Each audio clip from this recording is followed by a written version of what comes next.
discussing any issue, there are primitive and inferior ways of arguing your case, and then there are logically sound ones.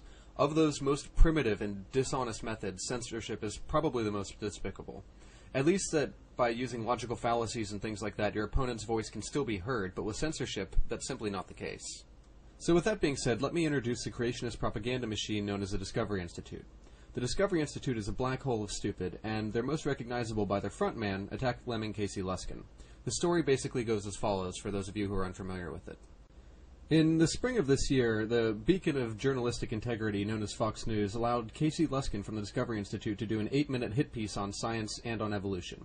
He had no opponent on the broadcast to point out his many flaws, only the host who basically echoed his every point. Now, because Fox was ready to abandon the opposing point of view, also known as reality, I took it upon myself to set the record straight and make a video exposing exactly what had happened. That video can be found here. Then, a funny thing happened. On June 11th of 2009, the Discovery Institute filed a DMCA takedown notice on my video to have it removed from YouTube and made unviewable. In effect, they censored me for disagreeing with them. But there are several problems with this. First is that the Discovery Institute didn't even own the rights to the broadcast. Fox News did. Secondly, in the DMCA, there's a section titled Fair Use, which outlines the exceptions to copyright law. Some of those exceptions are if your video is non-profit, if it's educational, or if it's what's called comment and criticism. Because my video fell under 3 exemptions where only 1 is needed, it's unambiguously fair use and legal for me to use. Now, I pointed out all of this in a follow-up video which can be found here, and in the video description. Now, the Discovery Institute immediately went on the defensive, claiming that no one knew what they were talking about, and that the Discovery Institute didn't file the claim on behalf of Fox. Ironically, for the first time in the history of the Discovery Institute, they were actually telling the truth, and nobody had any clue exactly how obscene their actions really were. So I immediately contacted a lawyer who was willing to represent me for free of charge. He advised me to get a hold of the DI's takedown notice, which is a claim that the Discovery Institute has to file, under penalty of perjury, that they believe my video was a copyright violation and legally needed to be taken down. Now, when we saw their claim, it was literally hysterical. Attached is an unaltered version of the document, which can be downloaded and shared via the video description. As you can see, the copyright claim was for me showing an 8-second long clip of their logo parodying LOL cats. In short, it was their logo with the term invisible research written on it. So this makes the matter pretty cut and dry. They had absolutely no grounds to censor me, and using a logo is perfectly permissible. There aren't even any fair use exemptions needed to use a logo.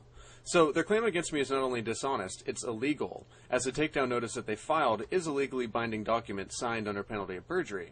So considering that the Discovery Institute is staffed extensively with lawyers, not many scientists of course, it's extremely unlikely that they didn't know my video was perfectly legal and that their claim was illegal. But even with that being said, Napoleon once said, "Never ascribe to malice that which can be explained by incompetence," and I couldn't agree more. In other words, when somebody does something that can only be explained by them being an idiot or by deliberately wrongdoing, it's far more likely that the person's just stupid and meant no harm. So then the question becomes, is that the case here? Did the Discovery Institute know that their actions were illegal and do them anyways simply to censor me? Or are they truly that incompetent and really thought showing a logo in a video on YouTube was a copyright violation? So how could we tell the difference? Easily. If the Discovery Institute thought that showing a logo without permission on a YouTube video was illegal, certainly they'd never do it on one of their own YouTube videos, would they? Well, here are the first few seconds from a clip of one of their own videos on YouTube. Here's the image used in the video, paired with PBS's actual logo. Pretty close, wouldn't you say? See, if the Discovery Institute really thought using logos violated copyright law, they surely wouldn't use logos in their own videos. After all, that would be, according to them, theft of intellectual property and illegal. Their own video proves beyond all reasonable doubt that the Discovery Institute knew that displaying logos is perfectly legal. They simply wanted to censor the opposition and chose to illegally file a copyright claim against me to do so, knowing full well they had no right to do so. And here we are, pretty much. I mean, the board is set and the pieces are moving.